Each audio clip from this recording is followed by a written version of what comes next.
हरे कृष्णा। उस समय राजकुमारी उत्तरा वस्त्र आभूषणों से अलंकृत हो महेंद्र पुत्री जयंती से सुशोभित हो रही थी।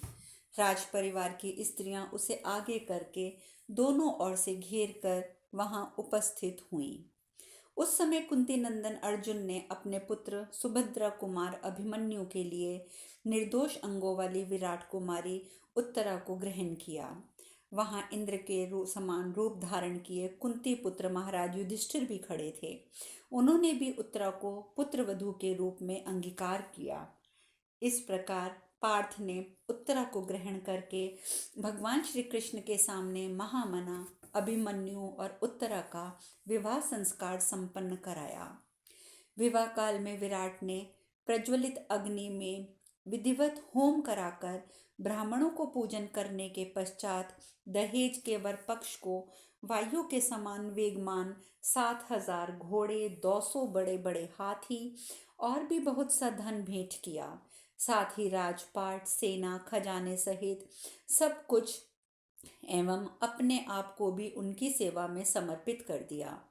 विवाह संपन्न हो जाने पर धर्मपुत्र युधिष्ठिर ने भगवान श्री कृष्ण से जो धन मिला था उसमें से बहुत कुछ ब्राह्मणों को दान कर दिया।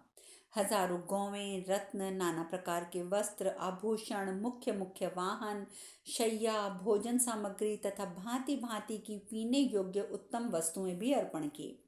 जन्मेजय उस समय हजारों लाखों हष्ट पुष्ट मनुष्यों से भरा हुआ मत्स्य राज का वह नगर मूर्तिमान महोत्सव सा सुशोभित हो रहा था।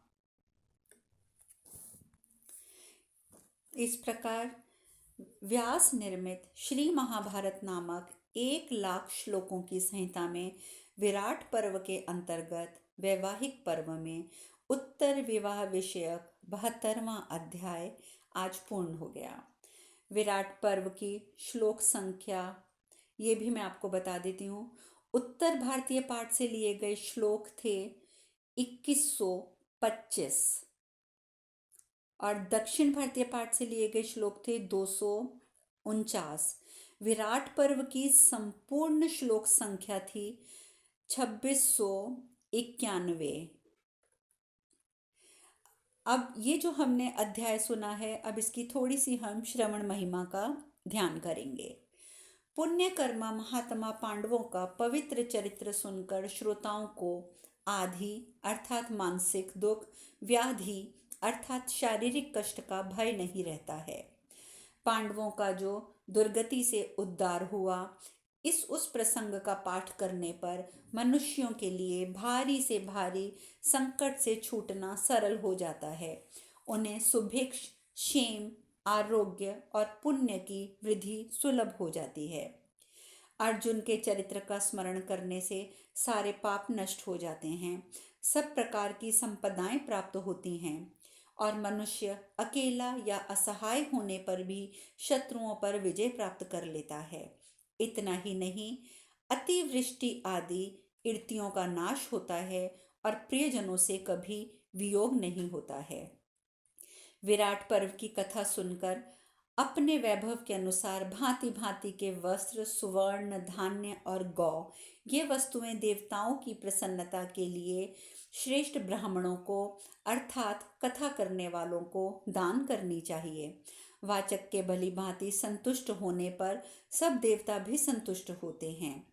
तत्पश्चात यथाशक्ति घी और मिश्री मिलाई हुई खीर का ब्राह्मणों को भोजन करवाना चाहिए। इस विधि से विराट पर्व सुनने पर श्रोता को उत्तम फल की प्राप्ति होती है। आज हम श्री महाभारत पर्व में उन वेदव्यास जी द्वारा रचित तीसरी पुस्तक की कथा आरंभ करते हैं, जिसे नाम दिया गया है श्री महाभारत उद्योग पर्व। और उद्योग पर्व के अंतर्गत पहला अध्याय आता है सेना उद्योग पर्व। राजा विराट की सभा में भगवान श्री कृष्ण का भाषण।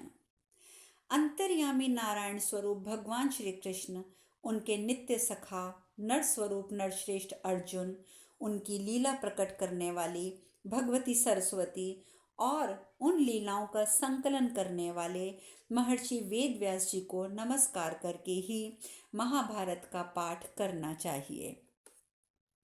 वेद व्यास जी के इस पाठ में आगे वैशंपायन जी कहते हैं, जन्मेजय, उस समय अभिमन्यु का विवाह करके कुरुवीर पांडव तथा उनके अपने पक्ष के लोग यादव पांचाल आदि अत्यंत आनंदित हुए। रात्रि में विश्राम करके वे प्रातः काल जो नित्य कर्म करके विराट की सभा में उपस्थित हुए। मत्स्य देश के अधिपति विराट की वह सभा अत्यंत समृद्धिशालिनी थी। उसमें मणियों मोती मूंगों आदि की खिड़कियां और झालरें लगी थी। उसके फर्श और दीवारों में उत्तम उत्तम रत्नों की पच्चीकारी की गई थी। उन सब के कारण उसकी विचित्र शोभा हो रही थी।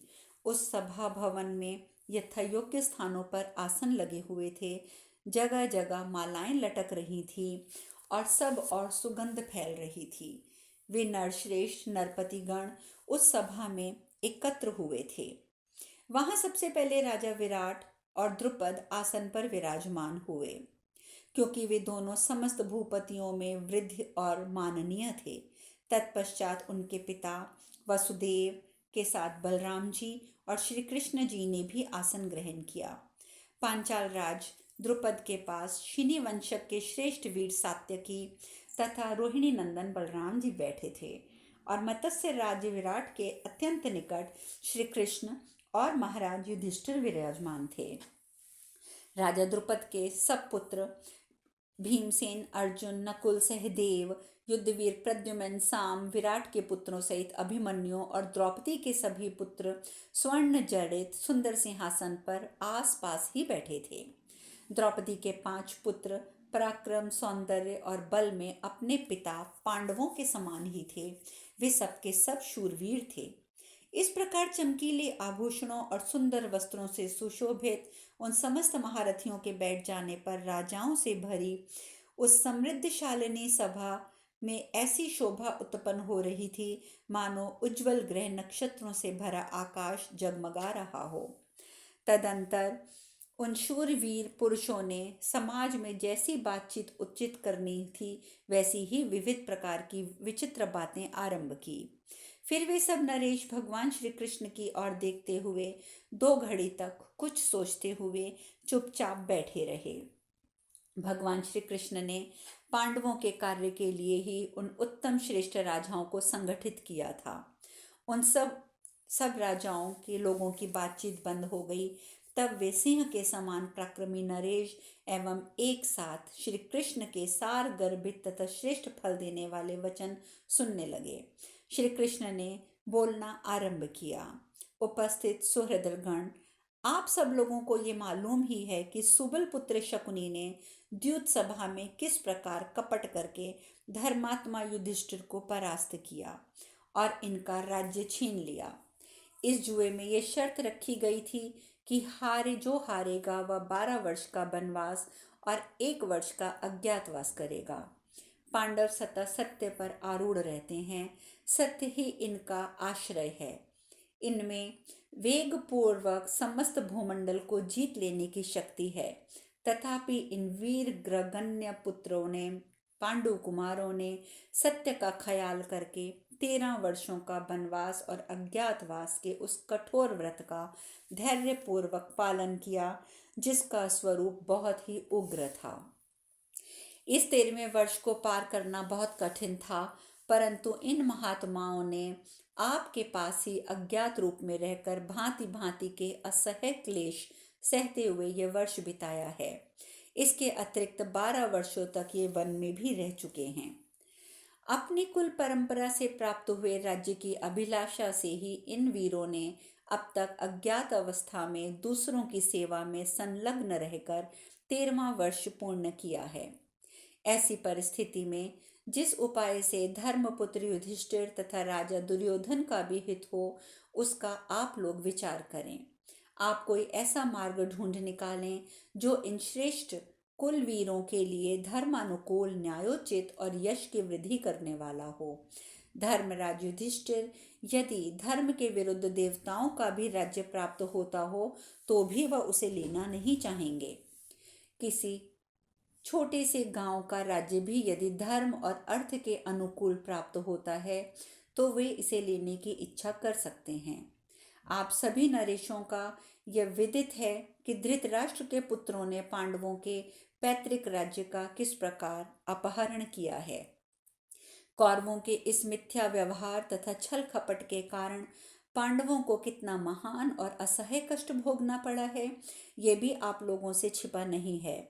धृतराष्ट्र के उन पुत्रों ने अपने बल और पराक्रम से कुंती पुत्र युधिष्ठिर को किसी युद्ध में पराजित नहीं किया था, छल से उनका राज्य छीना था। तथापि सुहृदों सहित राजा युधिष्ठिर उनकी भलाई ही चाहते हैं। पांडवों ने दूसरे दूसरे राजाओं को युद्ध में जीतकर उन्हें पीड़ित करके जो धन स्वयं प्राप्त किया है, उसी को कुंती और माद्री के ये पुत्रवीर मांग रहे हैं। जब पांडव बालक थे, अपना हित अहित कुछ नहीं समझते थे, तभी इनके राज्य को हर लेने की इच्छा से उन उग्र प्रकृति के दुष्ट शत्रुओं ने संगबद्ध होकर भांति भांति के षड्यंत्रों द्वारा इन्हें मार डालने की पूर्ण चेष्टा की थी। ये सब बातें आप लोग अच्छी तरह जानते हैं। अतः सभी सभासद कौरवों के बढ़े हुए लोभ को, युधिष्ठिर की धर्मज्ञता को तथा इन दोनों के पारस्परिक संबंध को देखते हुए अलग अलग तथा एक राय से कुछ निश्चय करें। ये पांडवगण सदा ही सत्यपरायण होने के कारण पहले की हुई प्रतिज्ञा का यथावत पालन करके हमारे सामने उपस्थित हैं। यदि अभी धृतराष्ट्र के पुत्र इनके साथ विपरीत व्यवहार करते रहेंगे, इनका राज्य नहीं लौटाएंगे, तो पांडव उन सबको मार डालेंगे। कौरव लोग पांडवों के कार्य में विघ्न डाल रहे हैं, उनकी बुराई पर ही तुले हुए हैं। ये बात निश्चित रूप से जान लेने पर सुहृदयों संबंधियों को उचित है कि वे उन दुष्ट कौरवों को रोकें। यदि धृतराष्ट्र के पुत्र इस प्रकार युद्ध छेड़कर इन पांडवों को सताएंगे और उनके बाध्य करने पर भी डटकर युद्ध में उनका सामना करेंगे, तो उन्हें मार गिराएंगे। संभव है आप लोग ये सोचते हो कि ये पांडव अल्पसंख्यक होने के कारण उन पर विजय पाने में समर्थ नहीं हैं। तथापि ये सब लोग अपने हितैषी सुहृदों के साथ मिलकर शत्रुओं के लिए, विनाश के लिए प्रयत्न तो करेंगे ही। युद्ध का निश्चय कैसे भी किया जाए, क्योंकि दुर्योधन के ही मत का अभी ठीक ठीक पता नहीं है कि वह क्या करेगा। शत्रु पक्ष का विचार जाने बिना आप लोग ऐसा कोई निश्चय कैसे कर सकते हैं जिसे अवश्य ही कार्य रूप में परिणत किया जा सके। अतः मेरा विचार है कि यहाँ से कोई धर्मशील, पवित्रात्मा, कुलीन और सावधान पुरुष दूत बनकर वहाँ जाए। वह दूत ऐसा होना चाहिए जो उनके जोश तथा रोष को शांत करने में समर्थ हो और उन्हें युधिष्ठिर को उनका आधा राज्य देने के लिए विवश कर सके। भगवान श्री कृष्ण का धर्म और अर्थ से युक्त मधुर एवं उभय पक्ष के लिए समान रूप से हितकर वचन सुनकर उनके बड़े भाई बलराम जी ने उस भाषण की भूरी भूरी प्रशंसा करके अपना वक्तव्य आरंभ किया। इस प्रकार श्री महाभारत उद्योग पर्व के अंतर्गत सेना उद्योग पर्व में द्रुपद के पुरोहित का यात्रा विषयक पहला अध्याय पूर्ण हुआ। बलदेव जी बोले, सज्जनों, गदाग्रज श्री कृष्ण ने जो कुछ धर्मानुकूल और अर्थशास्त्र सम्मत संभाषण किया है, उसे आप सब लोगों ने सुना है। इसी में अजातशत्रु युधिष्ठिर महाराज का हित है और ऐसा करने में ही एक राजा दुर्योधन की भी भलाई है। वीर कुंती कुमार आधा राज्य छोड़कर केवल अपने आधे राज्य के लिए प्रयत्नशील हैं। दुर्योधन भी पांडवों को आधा राज्य देकर हमारे साथ स्वयं भी सुखी और प्रसन्न होगा। पुरुषों में श्रेष्ठ वीर पांडव आधा राज्य पाकर दूसरे पक्ष की ओर से अच्छा बर्ताव होने पर अवश्य ही शांत रहकर कहीं सुखपूर्वक निवास करेंगे। इसमें कौरवों को शांति मिलेगी और प्रजा वर्ग का भी हित होगा। यदि दुर्योधन का भी विचार जानने के लिए, युधिष्ठिर के संदेश को उसके कानों तक पहुंचाने के लिए, कौरवों पांडवों की शांति स्थापित करने के लिए कोई दूत जाए, तो ये बड़ी प्रसन्नता की बात होगी। वह दूत वहां जाकर कुरुवंश के श्रेष्ठ वीर भीष्म, महानुभाव धृतराष्ट्र, द्रोण, अश्वत्थामा, विदुर, कृपाचार्य, शकुनी, कर्ण तथा दूसरे सब धृतराष्ट्र पुत्र जो शक्तिशाली, वेदज्ञ, धर्मनिष्ठ, लोकप्रिय वीर, वृद्धावृद्ध, विद्यावृद्ध, वयोवृद्ध और उन सबको आमंत्रित करें, और इन सब के आ जाने पर एवं नागरिकों और बड़े बूढ़ों के सम्मिलित होने पर वह दूत विनय पूर्वक प्रणाम करके ऐसी बातें कहे जिससे युधिष्ठिर महाराज के प्रयोजन की सिद्धि हो।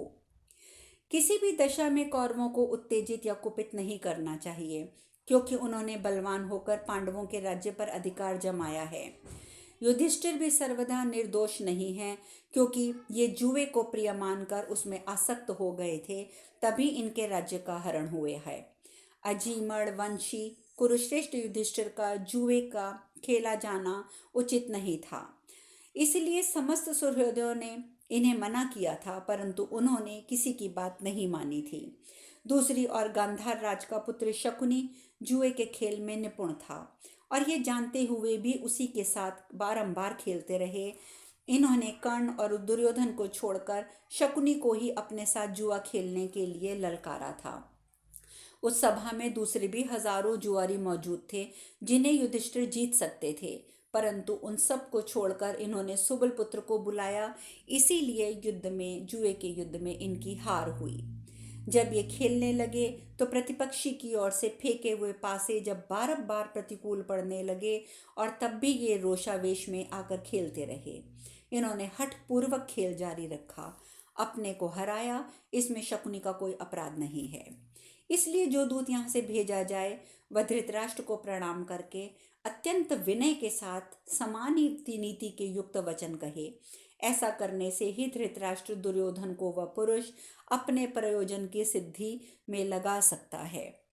कौरव पांडवों में परस्पर युद्ध को ऐसी आशंका ना करो, ऐसा कोई कदम ना उठाओ। संधि या समझौते के भाव से दुर्योधन को आमंत्रित करो।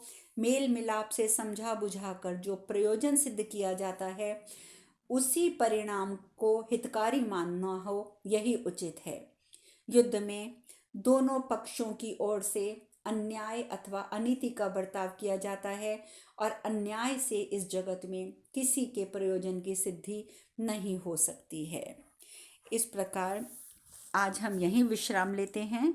शेष कथा कल। हरे कृष्णा, हरे कृष्णा, हरे कृष्णा।